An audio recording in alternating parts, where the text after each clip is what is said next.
안녕하세요. 여러 사연 들으면서 저도 언젠가는 이야기할 소재가 있을까 싶었는데 얼마 전 돈 욕심에 눈이 먼 형님 덕분에 평범치 않은 사건이 생겨 이렇게 사연을 보내보게 되었어요. 당시에는 심각하기도 하고 걱정도 되었는데 지금에 와서 보니 어처구니 없기도 하고 큰일이 아니구나 하는 생각이 드네요. 저는 30대 후반 전업주부인데요. 결혼 생활을 해보니 남편과의 관계도 중요하지만 시댁과 사이가 틀어지거나 좋지 않은 집안들도 주변에 흔하게 보이더라고요. 그래서 결혼 초반에 걱정을 많이 했는데 걱정할 필요가 없게 만들어준 사람이 지금의 남편이에요. 신랑은 별 볼 일 없는 평범한 회사원이지만 막둥이로 사랑을 많이 받고 자라서인지 애교도 많고 저희 가정뿐 아니라 양가 가족들을 잘 챙기는 덕분에 저도 시댁에 적응을 잘할 수 있었어요. 더군다나 시어머님도 저를 많이 아껴주셔서 저도 시어머님을 친정엄마처럼 사랑하고 존경하게 되었어요. 시댁에 딸이 없어서인지 지금도 친딸과 엄마처럼 집에 자주 찾아뵙고 데이트도 많이 하고 있답니다. 또 대화가 많이 없는 친정도 저와 신랑이 있으면 웃음꽃이 끊이지 않을 정도로 신랑은 집안에 없어서는 안 될 고마운 존재가 되었답니다. 남편과 이런 결혼 생활을 하는 것이 제게는 더 꿈만 같은데요. 왜냐하면 제가 어릴 때 저희 집은 사정이 여의치 않아서 부모님은 서울로 돈을 벌러 가시고 저와 언니는 큰엄마 댁에 맡겨져 눈칫밥을 먹고 자랐어야 했기 때문이에요. 저희는 엄마 아빠의 사랑이 가장 필요한 나이에 관심과 사랑을 받지 못하고 바쁜 부모님의 뒷모습만 보며 일찍 철이 들었어야 했어요. 나이에 맞는 모습보다는 늘 어른스러운 척하며 지냈던 날들이 많았던 것 같아요.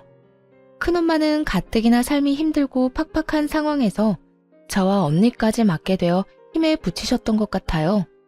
그래서 저희 밥상에는 항상 콩자반이나 김 정도만 내어주시고 고기 반찬이나 계란말이 같은 음식은 자기 식구들에게만 몰래 내어주셨어요.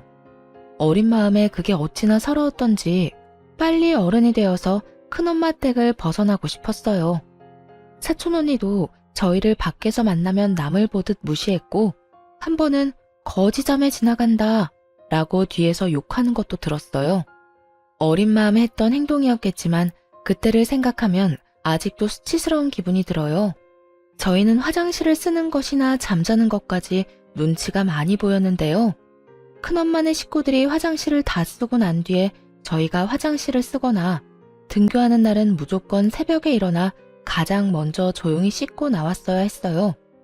한 번은 추운 겨울이었는데 난방비를 아끼려 큰엄마네 가족들은 내복에 두툼한 이불을 온갖 방한용품들을 구비하셨는데 저희는 여름에 사용하던 이불을 그대로 써야 했어요. 어린 마음에 어찌나 서럽고 슬프던지 둘이 꼭 붙어 울면서 잠에 들었어야 했고요. 겨울 이불은 비싸니까 저희 자매에게는 줄 수 없으니 있는 이불을 덮으라고 하시더라고요. 지금 와서 생각해보면 어린 아이들에게 너무 하셨던 것 같아요. 그렇게 고등학생이 되어 겨우 서울에 자리 잡으신 부모님과 함께 지낼 수 있게 되었지만 내 식구가 살 집과 생활비를 감당하기에는 빠듯하기는 마찬가지였어요. 그래도 큰엄마네 집을 떠나 부모님과 함께 살 수 있게 되어 저희는 너무너무 기뻤어요. 대학에 진학한 후 안 해본 알바가 없을 정도로 끊임없이 알바를 했어야 근근히 학자금을 마련할 수 있었고 가족들이 다 일을 했기 때문에 어릴 때부터 성인이 되어서까지 가족끼리 편하게 밥 한 끼 먹는 일이 거의 없었어요. 미래에 제 가정을 이루게 되면 가족들과 시간을 많이 보내고 사랑이 넘치는 가정을 꾸리는 것이 꿈이 되었어요. 그래서 저는 경제적인 뒷받침이 될 수 있도록 더 열심히 일하고 악착같이 돈을 모았어요. 그러던 중 친구의 소개로 남편을 만나게 되었는데 온갖 고생하며 서럽게 자란 저와는 달리 남편은 누가 봐도 사랑을 많이 받고 자란 막내 아들 티가 났어요. 저랑은 다른 세계의 사람 같던 남편에게 끌려 연애를 시작했고 남편도 생활력이 강하고 싹싹한 제 모습이 마음에 들었다고 하더라고요. 그렇게 약 4년이란 시간 동안 남편과 연애를 했고 연애 기간 동안 누구보다 사랑받는 여자가 될 수 있게 해주었어요. 그리고 한결같이 저와의 시간도 가족들과의 시간도 소중하게 여기는 남편의 가정적인 모습을 보게 되었는데요. 만약 이 사람과 가정을 꾸린다면 내가 꿈꾸던 가정을 이룰 수 있겠다는 확신이 들어 4년 연애 끝에 결혼을 결심하게 되었어요. 그렇게 결혼을 결심한 뒤 우연히 남편을 소개해줬던 친구를 통해 남편의 집안이 제가 생각한 것보다 훨씬 부유하다는 것을 알게 되었어요. 사실 괜찮은 정도라고는 알았지만 경제력으로 동네에서는 꽤나 유명한 모양이었어요. 그에 반해 저희 집은 그때까지도 살림이 여의치 않아 저의 결혼식까지 부담스럽게 생각하셨어요. 혼수나 예단을 그때 당시에는 지금처럼 생략하는 분위기가 아니었기 때문에 부모님도 걱정이 되셨나 봐요. 엄마는 가난한 집 때문에 딸이 무시당할까봐 많은 걱정을 하셨고, 솔직히 저도 그 부분이 걱정이 되더라고요. 드라마에서 나오는 부유한 집 자식과 가난한 집 자식의 결혼이 떠오르면서 저를 반대하시거나 핍박하시면 어떻게 하나 하는 막연한 두려움이 들었어요. 그래서 남편에게 우리 집안이 남편 집안에 비해 너무 기우는 것 같다며 걱정을 내비치자 남편은 제 생각을 이미 예상하고 있었다는 듯 어릴 때 이야기를 해주었는데, 남편이 어릴 때 아버지와 어머니가 이혼하셨고 이후 꽤 오랜 시간 동안 저희 집처럼 형편이 어려웠다는 이야기를 해주었어요. 대령아, 우리 엄마도 우리 때문에 고생 많이 하셨는데, 내가 고등학생 때까지만 해도 우리 셋이 바퀴벌레 나오는 단칸방에 살았었어. 옷 말릴 곳도 없어서 빨래를 해도 옷에서 쾌쾌한 냄새가 나더라. 그래서 학교 다닐 때 거지라고 많이 놀림받았었어. 지금은 어머니 덕분에 집이 많이 나아진 거지. 우리 집 얼마 전까지도 힘들었다니까.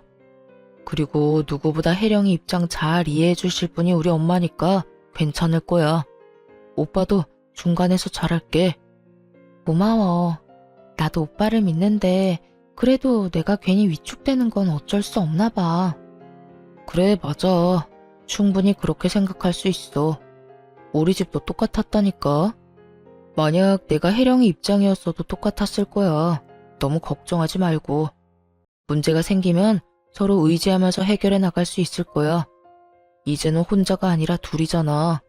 남편은 어머님이 고생하신 일들에 수확을 거둬서 괜찮은 살림이 되었지만 예전엔 저희 집안과 다를 것이 없었다고 이야기해주며 문제가 생기면 함께 이겨나가자고 약속하면서 불안한 저를 다독여 주었어요. 그리고 결혼하겠다는 말씀을 드릴 때 어머님께 저희 집 사정을 넌지시 말씀드렸고 본인도 그런 시절이 있으셨다며 공감이 된다고, 우리가 결혼하게 되면 제가 힘들지 않게끔 배려하겠다는 이야기를 들었어요. 비록 남편에게 건너들은 말이었지만 이렇게 남편을 번듯하게 사랑이 넘치게 키워주신 것을 생각하면 시어머님도 분명 좋은 분일 거라는 생각에 저는 부담을 많이 내려놓을 수 있었어요. 이후 실제로 저희 둘이 재정적으로 힘든 부분은 시댁에서 조용히 도와주셨기 때문에 양가 집안의 분란 없이 무사히 결혼식을 마치게 되었는데요. 결혼식을 준비하는 과정을 통해서도 저는 시댁을 많이 신뢰할 수 있게 되었어요. 그렇게 결혼 후 첫 명절이 찾아왔고 긴장되는 마음으로 저는 시댁으로 향했어요. 남편은 걱정 말고 자기만 믿으라고 해주었지만 시댁 식구들을 정식으로 뵙는 것은 처음이라는 생각에 몸이 굳어 남편의 시덥지 않은 농담에도 웃음이 나질 않았어요. 하지만 걱정했던 것과는 달리 시어머님은 편하게 저를 맞이해 주셨고 갈아입을 옷까지 세심하게 준비해 주실 정도로 저를 신경 써주셨어요. 애령아, 처음이라 긴장이 많이 되지? 이거 입으렴. 첫인상 중요하다고 한껏 차려입고 올 텐데 불편할 것 같아서. 내가 네 생각해서 사봤는데 마음에 들지 모르겠네. 안 맞는 것 같으면 편하게 말해주렴. 감사합니다, 어머님. 아유, 우리 집이 남자들 뿐이라 늘 삭막했는데 네가 오니 집안이 훤한 것 같네. 긴장하지 말고 편하게 즐거운 명절 보내자꾸나. 시어머님의 따뜻하고 다정한 말씀에 한결 마음이 편안해졌고 먼저 도착해 있던 아주버님도 남편과 투닥투닥 장난을 치시며 분위기를 많이 풀어주셨어요. 남편의 유하고 착한 성격이 어머님을 참 많이 닮았다는 생각이 들더라고요. 본격적인 명절 준비를 하기 위해 시어머님과 함께 장을 보고 돌아오던 길에 형님을 만나게 되었는데요. 유하고 동글동글한 아주버님 인상과는 달리 형님은 마른 체격에 미간 사이에 깊은 주름까지 있어 겉으로 봤을 때 굉장히 까칠해 보이셨어요. 계속 인상을 쓰고 계셨는데 그래서인지 인상이 더 안 좋게 보였어요. 아니나 다를까 형님은 짐을 들고 있는 저희를 본체만체 무심하게 인사를 하고 혼자 빠르게 집으로 들어가더라고요.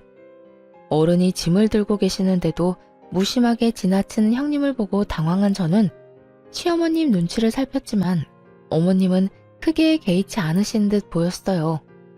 그리고 명절 준비를 하는 내내 어머님과 제가 고생하는 동안 형님은 일손을 돕는 일 없이 방에만 들어가 있었고 여기저기 바쁘게 통화하는 소리만 들렸어요.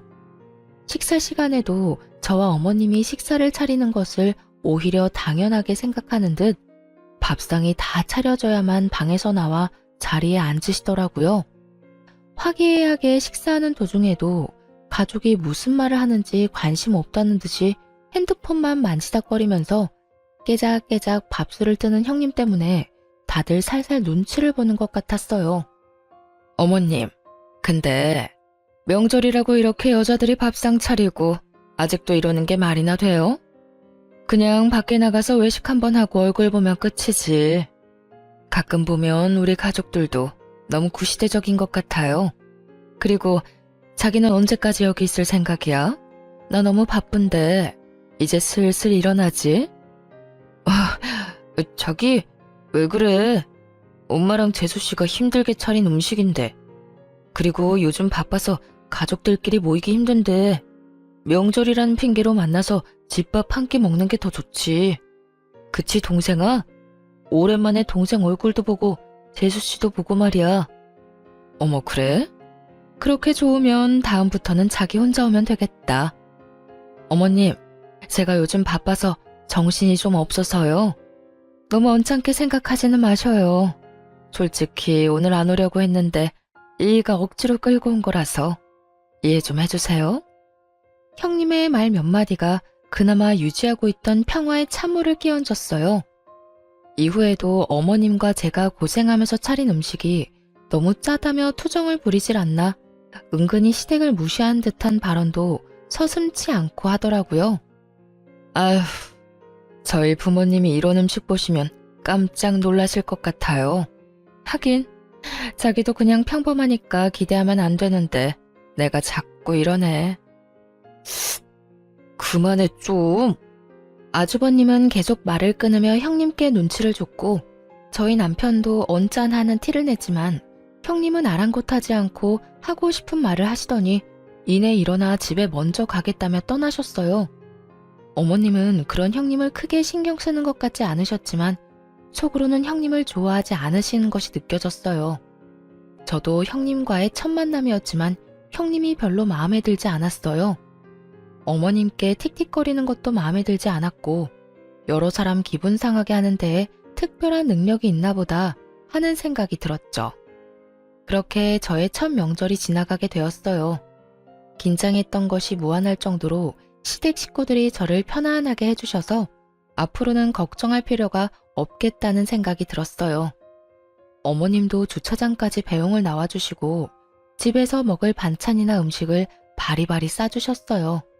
저는 괜찮다고 손사래를 쳤지만 완강한 어머님의 받아올 수밖에 없었어요. 차를 타고 돌아오는 길에 남편에게 들어보니 아주버님도 남편과 같이 평범한 회사원이라고 하더라고요. 반면 형님은 잘 나가는 치과 의사였기 때문에 이전에도 형님이 아주버님을 무시하는 일이 많았대요. 그래서 시댁에 와서도 손에 물 한 방울 묻히지 않으려고 한다는 거예요. 어머님과 남편은 아주버님 입장을 생각해서 형님을 참고 있고 아주버님도 그 상황을 잘 알아서 웬만하면 형님을 집에 잘 데려오지 않으려고 하는데 저희가 결혼하고 보내는 첫 명절이라 얼굴이라도 같이 봐야겠다는 생각에 형님을 억지로 데리고 온 것이었어요. 형님이 떠난 후 아주버님은 어머님께 죄송하고 저희에게도 미안하다고 말씀하셨지만 저희는 오히려 아주버님이 걱정될 뿐이지 마음 쓰지 마시라고 말씀드렸어요. 그렇게 명절이 무사히 끝나고 아주버님 내외 일로 속상하셨을 어머님의 마음을 풀어드리고 싶었던 저희 부부는 어머님을 모시고 가까운 근교로 식사를 하게 되었는데요. 바람을 쐬는 동안 어머님께서 어려운 시절에 있었던 일들을 말씀해 주셨어요.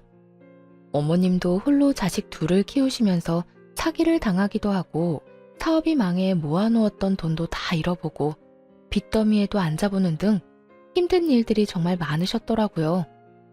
이야기를 듣는 저와 남편의 눈시울이 금세 붉어지자 어머님은 늙은이 이야기 듣고 울지 말라며 지금은 이렇게 번듯하게 아들 둘 키워 잘 살고 있지 않냐며 다 지난 일인데 괜히 이야기를 꺼냈다며 여유롭게 웃으셨어요. 어머님이 겪으셨던 일에 비하면 저의 일화는 아무것도 아니지만 어릴 때 큰엄마네 얹혀 살았던 일들과 집안이 기울어 힘들었던 이야기를 꺼냈고 어머님 눈에도 어느새 눈물이 맺히셨어요. 그러면서 말해주신 말들이 저에겐 참 힘이 되더라고요. 그런 일들이 있을 때 잘 버티면 이상하게 좋은 일이 오더구나. 힘든 일 이후에는 꼭 좋은 일이 오니까 혜령이 너도 앞으로는 좋은 일들만 가득할 거야. 저는 어머님의 말씀에 감동을 받아 참았던 눈물이 왈칵 났어요. 그 대화를 계기로 어머님과 저의 사이는 더욱 가까워지게 되었고 저에게 그날은 어머님께 따뜻한 사랑을 받았던 추억으로 오래도록 기억되는 날이 되었어요. 식사하는 내내 아주버님 내외에 대한 이야기는 꺼내지 않았고 어머님도 굳이 말씀하지 않으셨지만 저희가 부족하게나마 어머님을 위로하고 싶어 한다는 사실을 느끼셨는지 저희에게 고맙다는 말씀을 계속하셨어요. 시간이 지나 형님 해프닝은 잊혀가며 평소처럼 알콩달콩 지냈는데요. 하루는 웬일인지 형님께 먼저 전화가 왔어요. 아주버님과 해외에 나갈 예정이라 그 기간 동안 강아지를 돌봐달라는 부탁을 하려 전화를 했더라고요. 저는 그다지 내키지 않았지만 평소 강아지를 좋아했고 아주버님을 생각해 형님 내외 여행 기간 중 저희 집에서 강아지를 돌보기로 했어요. 남편과 함께 매일 강아지를 산책시키고 목욕도 시켜주면서 나름 재미있는 시간을 보냈던 것 같아요. 형님 내외가 여행해서 돌아오는 날, 역시나 저희의 예상대로 아주버님 혼자 강아지를 데리러 저희 집에 오셨어요. 오랜만에 뵙는 아주버님과 여행 이야기도 들을 겸 차를 한 잔 내어오는데 아주버님께서 형님과 이혼을 하고 싶다는 말씀을 조심스럽게 하셨어요. 나 정말 아내랑 이혼하려고. 재수 씨는 앞에서 이런 이야기해서 부끄럽네요. 아주버님, 그런 말씀 마세요. 서로 맞지 않으면 이혼하는 거죠. 요즘 세상에 그런 게 부끄러운 일인가요? 오히려 합리적이고 좋은걸요. 그렇게 말해주니 고맙네요. 민호야, 네가 결혼을 참 잘했다. 나는 아내 때문에 어머니께 걱정만 끼쳐드린 것 같은데 재수 씨는 항상 우리 어머니께도 너무 잘해주시고 우리 민호한테도 잘하고 항상 고마워요, 재수 씨. 별 말씀을요. 시댁에서 너무 잘해주셔서 오히려 제가 감사한걸요. 아주버님은 형님과 더 이상 같이 사는 것은 의미가 없는 것 같아 여행 중에 이혼을 요구했지만 형님은 아주버님과 이혼을 하지 않겠다고 했대요. 그 이유는 다름 아닌 돈 때문이었는데요. 시댁이 부유하다는 것은 알았지만 실제로 시어머님은 꾸준한 부동산 경매로 자산을 불려오셨고 가지고 계신 부동산만 수십 채라고 들었어요. 상가 건물만 5채가 넘는다는 이야기를 들었지만 구체적으로 자산의 규모가 어느 정도인지는 정확히 알지 못했는데요. 이 사실을 대략 알고 있던 형님도 시어머니가 돌아가시게 되면 어머님 유산이 대부분 아주버님께 올 것이라고 생각했고 유산을 받은 이후에 이혼하게 되면 위자료를 한 푼이라도 더 받을 수 있을 거라는 생각에 이혼하지 않겠다고 버티고 있는 것이었어요. 평소 형님이 가정주부인 저를 무시하는 이유도 별 볼 일 없는 가난한 집안 출신이기 때문에 애초에 어머님 성에 차지 않을 것이라 생각했기 때문이었어요. 그 사실을 알게 된 저희 신랑은 화가 머리끝까지 차올라 당장이라도 형님 병원에 찾아가 당장 이혼하라고 말하겠다며 난리쳤지만 아주버님과 형님의 일이니까 우리가 선뜻 나서지 말자고 말려 겨우 마음을 가라앉혔어요. 결혼한 지 1년 정도 되어갈 즈음 감사하게도 저희에게 아이가 생겨 사이가 더 돈독해졌지만 아주버님 내외는 사이가 더 나빠져 아예 따로 살고 계신다는 이야기를 듣게 되었어요. 출산을 하고 얼마 지나지 않았을 때 친정엄마가 유방암 판정을 받으셨다는 연락을 받게 되었어요. 아이가 태어난 지 얼마 되지 않았던 상황이었고 가뜩이나 외벌이라 넉넉지 않았던 저희 살림에 수술비를 감당하는 것은 무리였어요. 수술비뿐 아니라 엄마 병원도 제대로 찾아가기 힘든 상황이었기에 가슴이 턱턱 막혔어요. 저는 무직자 대출이라도 받아보려고 아이를 돌보면서도 여기저기 알아보았지만 갓 태어난 아이를 돌보는 일도 벅차 너무 막막했어요. 평소와 달리 걱정 어린 제 얼굴을 보게 된 남편은 저에게도 아이 말고도 다른 일이 있다는 것을 금세 알아차렸고 남편의 설득 끝에 엄마가 유방암 판정을 받았다는 이야기를 털어놓게 되었어요. 사실 우리 엄마 유방암이래. 나 너무 걱정돼. 나이도 있으시고 혹시나 수술 잘못되면 어떡하지? 우리 집 수술비랑 치료비 감당할 상황이 안 될 텐데 우리도 별이 때문에 돈 많이 써서 요즘 많이 빠듯하잖아. 그래서 아기 보면서도 걱정이 돼서 자꾸 눈물이 나. 바로 말 못해서 미안해. 여보한테 짐이 될까봐 말하기 어려웠어. 지금도 혼자 버느라 힘들어하는데 이런 일까지. 네가 뭐가 미안해. 내가 더 많이 못 벌어와서 미안하지. 우리 살림도 혜령이 덕분에 아껴서 잘 살고 있고 너랑 별이가 나한테 와줘서 너무 행복한데 정작 힘들 때 몰라줘서 미안해. 이제 같이 방법을 찾아보자. 우리 결혼할 때 기억나지? 둘이 같이 의지하면서 해결해 나가기로 했던 거. 기억나. 남편은 아주버님께 한번 도움을 청해보겠다고 했지만 아주버님 사정을 뻔히 아는데 부탁하는 것이 너무 죄송해 남편을 말렸어요. 그렇게 둘이 여기저기 대출을 알아보는 중에 아이를 돌봐주러 집에 오셨던 어머님께서도 사실을 알게 되셨는데요. 시어머님은 한 걸음에 은행으로 달려가 수술비 전액을 마련해 주셨고 저는 한사코 받지 않으려고 했지만 남편의 권유로 어머님의 도움을 받게 되었어요. 엄마가 아프신 것만으로도 마음고생이 심할 텐데 별이 태어난 지 얼마 안 돼서 이런 일이 있으니 네가 더 혼란스럽고 힘들었겠다. 아기 보면서 한창 행복할 때인데 말이야. 별이는 내가 최대한 돌봐줄 테니까 혜령이 너는 낮에 어머니 병실에 다녀와라. 그래야 사돈이 금방 쾌차할 수 있을 거야. 어머님 정말 죄송해요. 매번 이렇게 도움만 받는 것 같아요. 너무 죄송해요 어머님. 이럴 때는 감사해요 어머님 하고 도움받는 거야. 알겠지? 어머님은 흐느껴 오는 제 손을 잡아주시며 도움받을 수 있는 곳이 있다면 얼마든지 받아도 된다고 다독여 주셨어요. 그때 저는 다시 한번 시어머니에게 꼭 효도하는 자식이 되어야겠다고 다짐했어요. 다음날 아이를 어머님께 맡기고 친정엄마 입원 수속을 하고 돌아오는 길에 형님도 어머님께서 저를 도와주셨다는 소식을 들으셨는지 쏜살같이 저에게 전화를 하셨는데요. 가뜩이나 엄마 수술 날짜가 잡혀서 걱정되고 긴장이 되어 마음이 좋지 않은데 형님은 아무리 어머님이 자기를 아껴주신다고 해도 그렇게 선뜻 큰돈을 받아도 되는 거냐며 따져왔어요. 아니 동서, 아무리 돈이 좋아도 그렇지 어머님이 주시는 돈을 어쩜 그렇게 냉큼 받아? 어렵게 자란 애들은 눈치라는 것도 없나 봐. 둘이 그만한 돈도 못 모으고 놀기만 했어? 능력이 없으면 눈치라도 챙겨야지. 네? 형님, 무슨 말씀을 그렇게 하세요? 무슨 말씀이냐니? 잘못 들었어?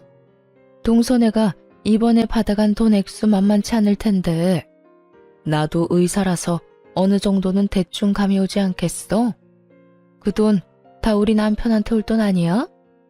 어차피 어머님도 유산 줄 사람 우리 남편밖에 더 있냐고. 그럼 그 돈 우리 돈이잖아. 내 돈 가로챈 동서한테 내가 이 정도도 말 못해? 그리고 동서, 자꾸 어머님께 붙어서 착한 척 하지 마. 아주 그냥 찰싹 붙어서 어머님, 어머님. 아주 여우가 따로 없더라. 어이가 없어서. 그럴 시간에 나가서 정당하게 돈을 벌지 그래. 어머님이 이번엔 불쌍해서 도와주신 거니까 다음에 또 손 벌릴 궁리하지 말라는 말이야. 알았어? 그리고 이번에 돈을 받았다고 해서 어머님 유산이 저희 부부에게 갈 거라고 착각하지 말라고 하더라고요. 형님의 말도 안 되는 억지와 폭언에 저는 너무 어이가 없었어요. 계속 듣다 보니 아무리 손윗 사람이라도 선을 넘었다는 것은 말해줘야겠다는 생각이 들어 한마디 했습니다. 형님은 상도덕도 없어요? 엄마가 암 판정을 받아서 힘든 사람한테 이런 식으로 얘기하는 게 개념 있는 행동인 것 같아요. 그러거나 말거나 형님은 자신의 돈을 뺏겼다는 생각에 분했는지 도리어 윽박을 지르더군요. 뭐? 개념? 동서 말이 심하네. 아니, 따지고 보면 내 말 맞잖아. 어머님이 불쌍해서 준 돈. 그걸 넙죽 받아먹은 동서도 수준 알만한데 뭘. 하긴 없이 살면 그런 큰 돈에 눈 돌아갈 수도 있지. 그런데 어머님이 동서한테 그런 큰 돈을 내준다고 해서 동서 팔자가 바뀔 거라는 착각은 하지 마. 내가 입 아프게 말 안 해도 어차피 그 유산은 장남이 가져가게 될 거야. 그러니까 허튼데 욕심 부리지 말고 그 시간에 장남인 우리 남편한테 조금이라도 더 잘 보이는 게 낫지. 안 그래? 저는 황당하고 힘에 부쳐 형님 전화를 뚝 끊어버렸어요. 그리고 집에 도착해 남편과 어머님을 만났는데 곧바로 서러움에 눈물이 터져 나왔어요. 혜룡아, 무슨 일이야? 장모님 병이 갑자기 더 심각해지신 거야? 아니, 그게 아니라... 제가 말을 잇지 못할 정도로 울자 어머님은 따뜻한 물을 가져와 주셨고 물을 마신 뒤 제가 진정될 때까지 꼭 안아주셨어요. 덕분에 한 차례 진정이 된 저는 형님이 제게 했던 말들을 쭉 이야기했고 남편도 어머님도 화가 나 얼굴이 붉게 달아올랐어요. 참다 못한 남편이 형님께 직접 전화해 똑같이 따지겠다는 것을 어머님이 말리셨어요. 그런 생각까지 하고 있는 줄 생각도 못했구나. 그저 말만 이쁘게 못하는 아이인 줄 알았더니 돈 욕심이 하늘을 찌르는구나. 이런 아이인 줄 알았으면 애초에 결혼 허락도 안 시켰을 게다. 이럴 게 아니라 첫째한테 말해야겠어. 얼른 이혼하면 좋겠다고. 위자료가 얼마가 들던 이혼은 무조건 밀어붙여야겠어. 이후 아주버님도 형님의 만행으로 오만정이 떨어져 더 강하게 이혼을 요구하기 시작하셨다고 들었어요. 형님이 저에게 사과하리라고 기대조차 하지 않았는데요. 역시나 사람은 안 변한다고 제가 남편과 아주버님을 깨워 자기만 나쁜 년으로 만든다며 시어머님께 제 욕을 한 바가지 했다고 하더라고요. 하지만 어머님은 제가 울었던 당시 함께 계셨기 때문에 그 말을 믿지 않으셨어요. 시어머님 도움으로 엄마 수술이 잘 끝나고 저도 낮에는 아이를 맡기고 병간호를 꾸준히 하며 안정기에 접어들었을 무렵이었어요. 동네 부동산 중개업자들 사이에서 시어머님이 무리한 투자로 부동산과 돈을 다 잃으셨다는 소문이 돌기 시작했는데요. 업자들 사이에서 저희 시어머님은 큰 손으로 유명하셨기 때문에 소문이 더 빠르게 퍼져나갔고 부동산에 관심이 없던 저희 부부에게까지 그 이야기가 들려오게 되었어요. 소문이 퍼지고 있는 중에도 어머님은 아기를 봐주시러 저희 집에 자주 들러주셨는데 그 일에 대해 알고 계시는 건지 모르시는 건지 별다른 말씀은 없으셨어요. 저희는 어머님이 걱정되기도 했지만 평소와 다름없이 평온한 어머님의 모습 때문에 소문일 뿐이라고 믿었어요. 그래서 평소와 다름없이 어머님과 좋은 시간을 보내려고 노력했어요. 반면에 형님은 전혀 그렇지 못했죠. 하루는 남편과 아이와 함께 시댁에서 식사를 하고 있는데 갑자기 형님이 문을 벌컥 열고 들어왔어요. 신발도 제대로 벗지 않은 채 집 안까지 들어온 형님은 어머님을 붙잡고 진짜 망하셨냐며 갑자기 소리를 지르기 시작했어요. 어머님, 진짜 망하신 거예요? 부동산 다 잃었다면서요. 대답을 좀 해보세요, 대답. 그러게 늙은이가 집이나 지키지 투자가 웬 말이에요. 있는 돈 잘 모아놓으면 이딴 문제는 없잖아요. 아니면 진짜 노망 났어요? 대답 좀 해봐요. 형님이 어머님 코앞으로 다가가 소리를 질렀지만 어머님은 아무 대답도 하지 않으셨어요. 나한테 위자료 준다고 했다면서? 내 돈 어쩔 거예요? 이런 코딱지만한 콩가루 집안에서 내가 얼마나 시간을 허비했는지 몰라요? 위자료 토해내요, 빨리. 형님은 무슨 노망이 나서 그렇게 돈을 다 날리셨냐며 울고불고 어머님을 잡고 난리를 쳤고 끝까지 어머님은 아무 대답도 하지 않으셨어요. 형님이 얼른 위자료 내놓으라며 소리를 지르면서 어머님을 붙잡고 흔들자 그 꼴을 더는 보지 못하겠어서 저희가 나서서 형님 손을 내쳤어요. 그 힘에 형님은 종이장이 흔들리듯 바닥에 넘어졌는데 바닥에 넘어지자마자 악에 받쳤는지 벌떡 일어나 저희에게 손가락질하며 소리를 지르더군요.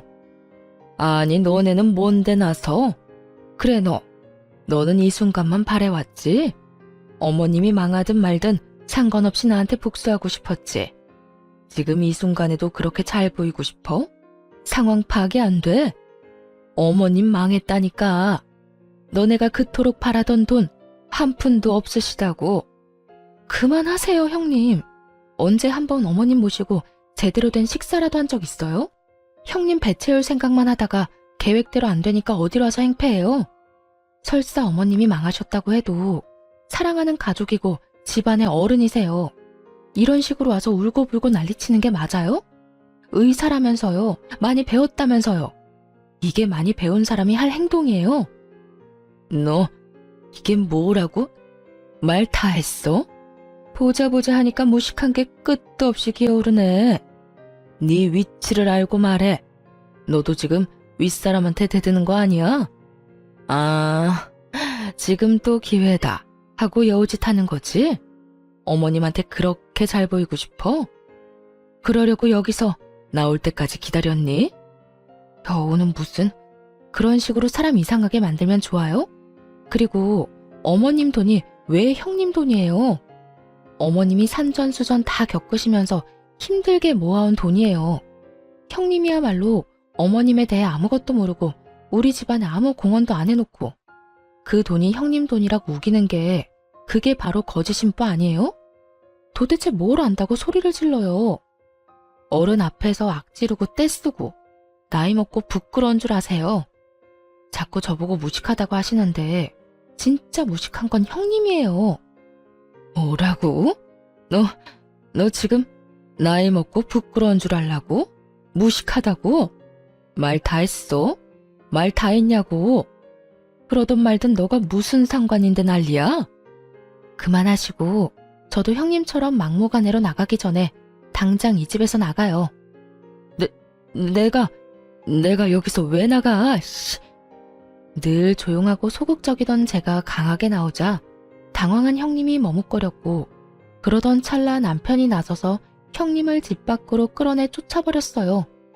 형님은 끌려가면서도 소리를 버럭버럭 지르고 안간힘을 썼지만 워낙 마른 몸짓이라 남편이 손쉽게 끌고 나가더라고요. 그 모습이 너무 볼품없어 꽤 우스꽝스럽기도 했어요. 이후에도 씩씩대며 흥분하는 저희 부부를 오히려 어머님께서 담담하게 진정시키셨어요. 어머님은 아주버님이 괜히 속만 끓일 테니 형님이 왔었다는 것을 알리지 말라고 하셨지만 저희는 아주버님도 아셔야 문제를 해결하실 수 있다고 어머님을 설득해 아주버님께 있었던 상황을 알려드렸어요. 아주버님은 그 길로 이혼 소송에 들어가셨고 오히려 위자료를 받고 이혼을 하시게 되었는데요. 형님이 시댁 욕을 하고 저와 어머님을 무시하는 통화 내용을 몰래 제가 모두 녹음했을 뿐 아니라 형님이 시댁에 찾아와 난리를 친 내용도 녹음하고 있었기 때문에 손쉽게 증거로 낼 수 있었어요. 그리고 더욱 가관이었던 것은 형님이 아주버님 몰래 바람을 피며 다른 곳에 살림을 차려놓았던 사실인데요. 저희 부부가 초대를 받아 갔던 지인의 아파트 주차장에서 형님이 다른 남자와 팔짱을 끼고 들어가는 것을 보게 된 것이었어요. 저희는 형님이 바람을 핀다는 것을 직감했고 아주버님이 위자료를 주고 헤어질 게 아니라 위자료를 받고 이혼해야 한다고 생각했어요. 그 뒤로 지인에게 자초지종을 설명하고 형님이 보일 때마다 몰래 사진을 찍어달라고 부탁했어요. 아파트에 둘이 같이 거주하고 있는지 동거 여부도 확인하며 증거를 차곡차곡 모았어요. 그래서 어머님을 설득해 아주버님께 말씀드린 거였어요. 이제 이혼할 수 있는 모든 증거를 모았다고 생각했거든요. 덕분에 아주버님은 위자료를 받고 이혼할 수 있게 되었답니다. 결국 위자료 한 푼 받지 못하고 도리어 돈을 주고 이혼하게 된 형님은 이후에도 시댁에 여러 번 찾아와 행패를 부렸는데요. 그때마다 저희 부부와 아주버님이 어머님과 함께 지내며 속 시원하게 형님을 내쫓았어요. 그 당시에는 거의 시댁에 똘똘 뭉쳐 함께 지냈던 것 같아요. 어머님을 지키는 보디가드가 된 것 같아 한편으로는 재미있기도 했어요. 어머님은 그때도 형님을 크게 개의치 않으셨는데 온갖 고생을 다 겪으셨던 어머님께는 형님 사건은 그저 작은 사건 중 하나였던 것 같아요.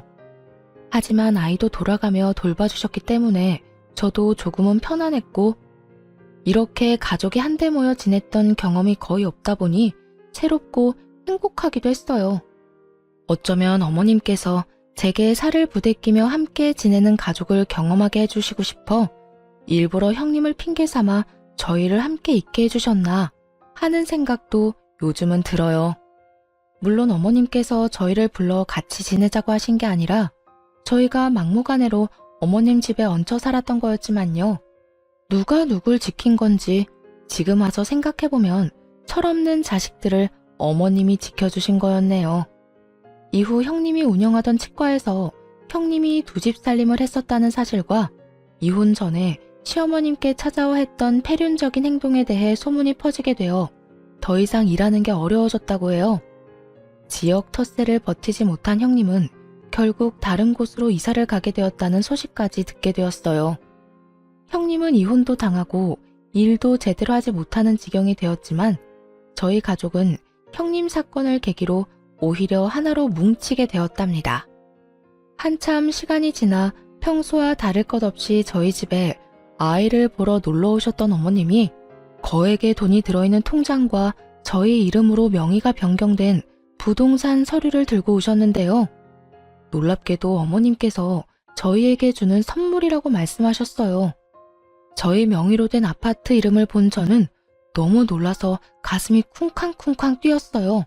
그 아파트는 제가 늘 살고 싶었던 좋은 입지에 있는 대장 아파트였고 통장 안에 찍혀있던 금액도 살아생전 한 번도 보지 못한 액수였어요. 얘야, 그렇게 놀랍니? 아주 눈이 휘둥그레졌구나. 어머님, 어떻게 이렇게 큰 돈과 아파트를, 그것도 저희 명의로요. 사실 내가 한동안 부동산 업자들한테 소문을 좀 냈었다. 내가 망했다는 말은 첫째 며느리 때문에 일부러 낸 소문이었어. 덩달아 너희들까지 속여서 미안하구나. 많이 걱정했지? 그러셨구나. 저희도 조금 걱정이 되긴 했어요, 어머님. 하지만 어머님이 평소와 같으시니까 소문을 믿지 않고 있었어요.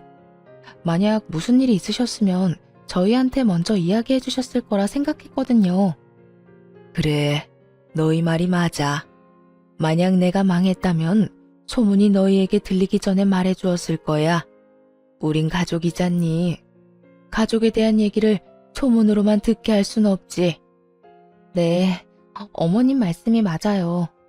형님은 가족의 말은 들어보지도 않고 아무 상관없는 사람의 말을 믿었잖아요. 그건 가족이 아니라고 생각해요, 어머님. 가족에게 무슨 일이 있으면 먼저 물어보고 들어봤어야 했어요. 그게 제가 형님께 제일 화가 났던 이유였어요. 그래. 우리 며느리 말이 맞다. 역시 우리 며느리가 제일 똑똑해. 솔직히 그날은 네가 너무 화를 많이 내서 나도 놀랐단다. 우리 며느리한테 이런 면도 있구나 싶고 아주 든든하고 고마웠어. 늘 내 편이 되어주겠구나 하고 감동적이기도 했고, 엄마도 큰 며느리가 너를 막 대했을 때 너무 화가 났지만 무작정 내가 화를 내면 더 물러서지 않았을 거라 조용히 참고 있는다고 나도 힘들었단다.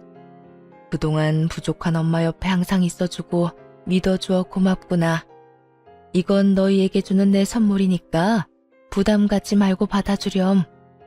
알고 보니 어머님은 형님이 어머님 유산을 노리고 아주버님과 이혼하지 않고 버티고 있다는 것을 알고 계셨어요. 그래서 동네 중개업자들에게 일부러 소문을 내게 하셨던 거였어요. 그동안 투자가 망한 게 아니라 오히려 더 잘 되고 있던 상황이셨대요. 어머님은 저희 부부에게 그동안 사실대로 이야기하지 못해 미안하다고 하시며 아무 말 없이 믿어주고 옆에 있어줘서 고맙다는 말씀을 하셨어요. 저희는 절대 받을 수 없다고 말씀드렸지만 어머님이 너무 완강하셨던 탓에 결국 감사히 받게 되었어요. 그 뒤로도 어머님은 생각지 못한 금액의 돈을 종종 저희에게 베푸셨어요. 받지 않겠다고 해도 워낙 의견이 강하셔서 받긴 받았는데요. 값진 돈 절대 낭비하지 말자고 생각해 그 돈을 차곡차곡 모아두었죠. 그리고 좋은 기회가 생겨 월세를 받을 수 있는 소형 건물까지 매입하는 데 성공했네요. 덕분에 저희 생활비 외에도 어머님께 넉넉한 용돈을 드릴 수 있는 수준이 되었어요. 어머님께서 저희 쓰라고 주신 돈이지만 그것을 마냥 저희를 위해서만 쓰기보다 늘 도움을 주셨던 어머님께 돌려드리고 싶은 마음이 컸거든요. 다행히 열심히 투자 공부를 하고 발로 뛴 덕분에 어머님께 효도를 할 수 있게 돼서 요즘 너무 감사하고 행복해요. 그리고 형님이 지방에 있는 작은 병원에서 겨우 입에 풀 칠할 정도로 생활하고 있다는 소식을 건너 듣게 되었죠. 되도 않는 욕심만 부리다가 모든 것을 잃고 쫓겨난 형님의 끝을 보면서 어려운 환경에서도 헛된 욕심을 품지 않고 살아온 제 자신에게 감사함을 느꼈어요. 저희 부부는 새로운 마음으로 어머님이 주신 아파트로 이사를 했어요. 저희 집이 생기다니 아직도 믿기지 않지만 이곳에서 우리 세 식구 사랑 넘치게 살아보려 해요. 그리고 여전히 시댁 식구들과는 화목하게 지내며 재미있는 나날을 이어가고 있어요. 얼마 전에도 다 같이 모여 맛있는 음식과 영화를 보며 시간을 보냈는데요. 아주버님 농담에 저희 남편의 애교, 아이가 쑥쑥 크는 모습까지 저희는 시간 가는 줄 모르고 웃고 떠들면서 보냈답니다. 지금은 경제적인 것보다 제가 꿈꾸고 바래왔던 따뜻하고 사랑이 넘치는 가정을 이루게 된 것이 저에게는 가장 큰 선물이 아닐까 생각해봐요. 생각해보니 어머님이 저에게 하셨던 말씀처럼 힘든 시기 후에 좋은 일이 찾아왔네요. 여러분도 힘든 시간을 보내고 계신다면 곧 좋은 일이 올 거라고 말씀드리고 싶어요. 긴 사연 들어주셔서 감사합니다. 모두 사랑하는 가족들과 행복한 시간